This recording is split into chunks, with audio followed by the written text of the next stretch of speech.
Hello everyone, welcome back to my channel let's learn everyone. मैं आप सभी का एक बार फिर से अपने चैनल पर स्वागत करती हूँ।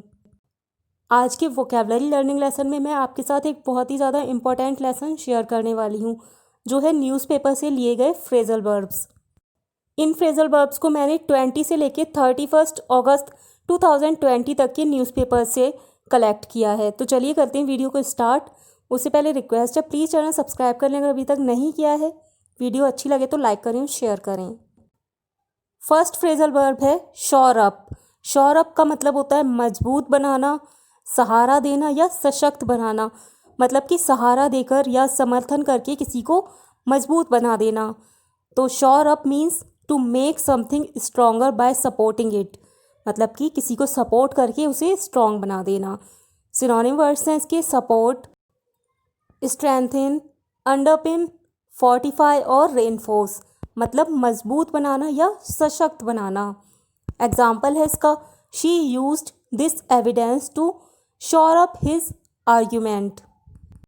मतलब उसने इस सबूत का इस्तेमाल अपने तर्क को मजबूत बनाने के लिए किया। मतलब एविडेंस को यूज़ करके उसने जो आर्ग्यूमेंट किया था या जो उसने तर्क दिया था वो स्ट्रॉन्ग हो गया। तो एविडेंस ने सहारा देकर उसके आर्ग्यूमेंट को स्ट्रॉन्ग बना दिया। तो शोर अप मतलब मजबूत बनाना या सशक्त बनाना। नेक्स्ट वर्ड है ग्लॉस ओवर। मतलब छिपाना, गुप्त रखना, ढकना या पर्दा डालना। मतलब किसी मिस्टेक पर या किसी ऐसी चीज़ पर पर्दा डालना या उसे छिपाना जो कि एम्बैरेसिंग हो या फिर अनप्लेजेंट हो। तो gloss over means to avoid talking about something unpleasant और to say as little as possible about it. मतलब किसी अनप्लेजेंट यानी कि किसी अप्रिय या बुरी बात के बारे में बिल्कुल बात ना करना, अवॉइड करना उसके बारे में बात करना या फिर बहुत ही ज़्यादा कम बात करना। सिनोनिम वर्ड्स हैं इसके conceal, hide, cover up, wrap और हश अप। मतलब छिपाना। एग्जाम्पल है, she was trying to gloss over some facts that were very important to solve the case. वह कुछ तथ्यों को छिपाने की कोशिश कर रही थी जो मामले को सुलझाने के लिए बहुत महत्वपूर्ण थे। तो ग्लॉस ओवर मतलब छिपाना या पर्दा डालना। नेक्स्ट फ्रेजल वर्ब है पीस टुगेदर। पीस टुगेदर का मतलब होता है जोड़ना, मिलाना या एकत्रित करना। पीस टुगेदर को हम दो सेंस में यूज़ कर सकते हैं। नेक्स्ट स्लाइड में मैंने इसके दूसरे मीनिंग के बारे में भी बताया। पहले हम इस बारे में बात करते हैं। तो पीस टुगेदर का मतलब होता है जोड़ना, मिलाना या एकत्रित करना। Piece together means to use all the information that you have about a situation in order to discover the truth। मतलब किसी चीज़ के बारे में आपके पास छोटी छोटी इन्फॉर्मेशन है तो उस सारी इन्फॉर्मेशन को कलेक्ट करके और उन सभी छोटी छोटी इन्फॉर्मेशन को कनेक्ट करके सच्चाई का पता लगाना या कोई बड़ी इन्फॉर्मेशन हासिल कर लेना। सिनोनिम वर्ड्स हैं इसके assemble, unite, join, connect, put together और लिंक। एग्जाम्पल है, investigators are trying to piece together the information about the things that happened just before the murder. जांचकर्ता हत्या से ठीक पहले हुई चीज़ों की जानकारी एकत्रित करने की कोशिश कर रहे हैं। मतलब उस जानकारी को एकत्रित करने की कोशिश कर रहे हैं जिससे मर्डर को या मर्डर के केस को सॉल्व किया जा सके। नेक्स्ट इसका जो मीनिंग होता है वो है जोड़ना, मिलाना, एकत्रित करना। यानी कि छोटे छोटे पीसेस को, कोई चीज़ टूट जाती है या कुछ फट जाती है तो उसके जो टूटे हुए या फटे हुए पीसेस होते हैं उन्हें कलेक्ट करके, उन्हें लिंक करके कोई दूसरी चीज़ बना देना या उसी चीज़ को पहले की तरह बनाने की कोशिश करना। तो piece together means to put all the separate parts of an object into the correct order और पोजीशन। मतलब किसी टूटी हुई चीज़ के पीसेस को असेंबल करना। सिनोनिम वर्ड्स हैं इसके असेंबल, बिल्ड, कंस्ट्रक्ट, मेक, मेंड और क्रिएट। एग्जाम्पल है, she pieced together all the torn fragments of the picture. मतलब उसने चित्र के सभी फटे हुए टुकड़ों को मिलाया, यानी कि फटे हुए टुकड़ों को मिलाकर दोबारा से पिक्चर को बनाने की कोशिश की। तो पीस टुगेदर मतलब बनाना। नेक्स्ट फ्रेजल वर्ब है जो है सेट इन। सेट इन का मतलब होता है शुरू होना, आरंभ होना या प्रारंभ होना, लेकिन किसी बुरी, उदासी भरी या दुख भरी चीज़ का स्टार्ट होना। तो सेट इन का इंग्लिश में मतलब होगा if something sets in, specially something unpleasant, it begins and seems like to continue for a long time. मतलब कि किसी अनप्लेजेंट यानी कि बुरी चीज़ का स्टार्ट होना और ऐसा लगना कि ये लंबे समय तक चलने वाली है। सिनोनिम वर्ड्स होंगे इसके बिगिन, स्टार्ट, अराइव, कम, डेवलप और इनिशिएट।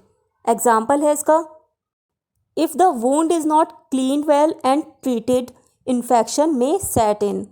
मतलब अगर घाव को अच्छी तरह साफ और उपचारित नहीं किया जाता है, मतलब कि उसका ट्रीटमेंट नहीं किया जाता है, इलाज नहीं किया जाता है, तो इन्फेक्शन शुरू हो सकता है। नेक्स्ट फ्रेजल वर्ब है क्रीप अप ऑन।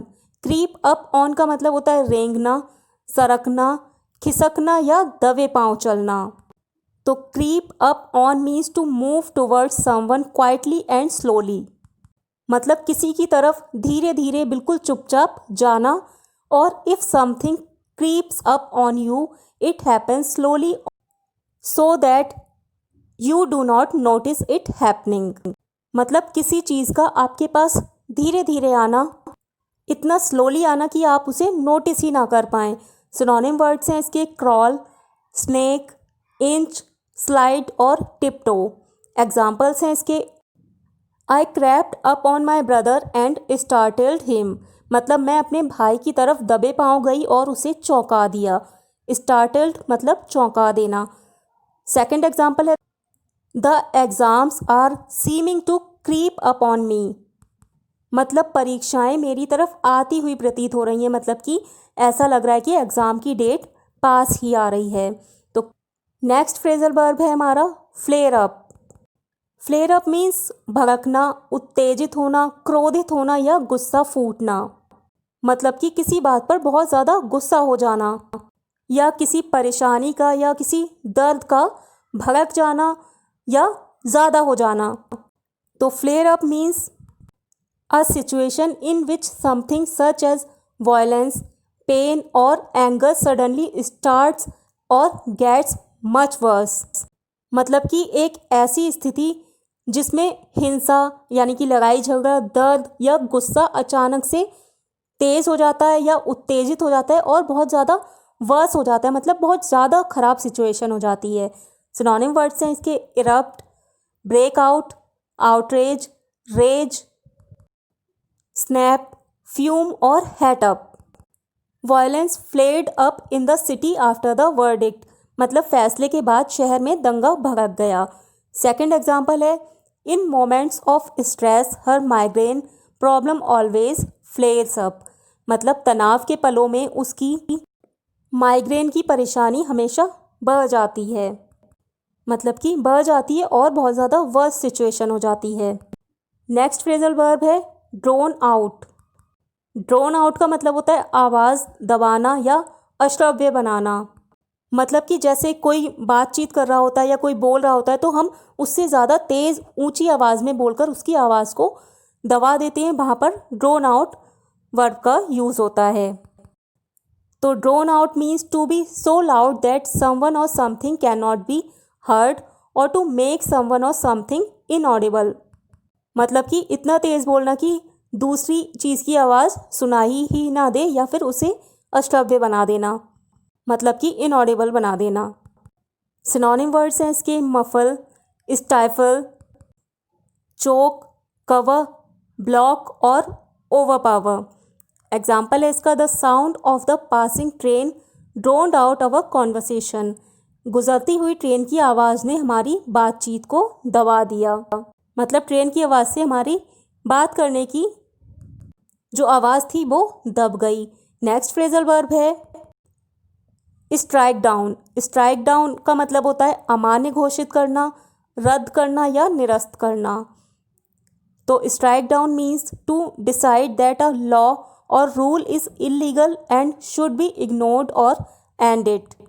मतलब कि किसी कानून को या किसी नियम को अमान्य घोषित कर देना, इलीगल घोषित कर देना और उसी बेस पर उसे रद्द कर देना। सिनोनिम वर्ड्स हैं इसके annul, quash, nullify, invalidate, void और एबॉलिश। एग्जाम्पल है इसका the court struck down the law on the grounds that it was unconstitutional. मतलब अदालत ने कानून को इस आधार पर अमान्य घोषित कर दिया कि यह असंवैधानिक है, मतलब कि संविधान के खिलाफ है। नेक्स्ट फ्रेजल वर्ब है बॉल आउट, मतलब डांटना, फटकारना, झिड़कना, लताड़ना, बुरा कहना या अपशब्द बोलना। तो बॉल आउट मतलब to speak angrily to someone because of something they have done wrong. मतलब कि किसी ने कोई गलत काम किया तो उसकी वजह से उसको गुस्से में बोल देना कुछ या उसे डांट देना। एग्जाम्पल है इसका her boss bawled her out for forgetting the meeting. उसके बॉस ने मीटिंग भूल जाने के लिए उसे डांट दिया। नेक्स्ट फ्रेजल वर्ब है हिंज ऑन, मतलब टिका होना, निर्भर करना, आश्रित होना या आधारित होना। मतलब कि किसी एक चीज़ पर किसी दूसरी चीज़ का निर्भर होना। If one thing hinges on another, the first thing depends on the second thing or is very influenced by other। मतलब कि एक चीज़ का दूसरी चीज़ पर डिपेंड होना या उससे बहुत ज़्यादा प्रभावित होना। सिनोनिम वर्ड्स हैं इसके depend on, rest on, relay on, pivot on और कैलकुलेट। एग्जाम्पल है इसका the success of a match hinges on the dedication of the team involve in it. मतलब मैच की सफलता इसमें सम्मिलित टीम के समर्पण पर निर्भर करती है, मतलब टीम के डेडिकेशन पर निर्भर करती है कि कितना डेडिकेटेड उस मैच में इन्वॉल्व होने वाली टीम है।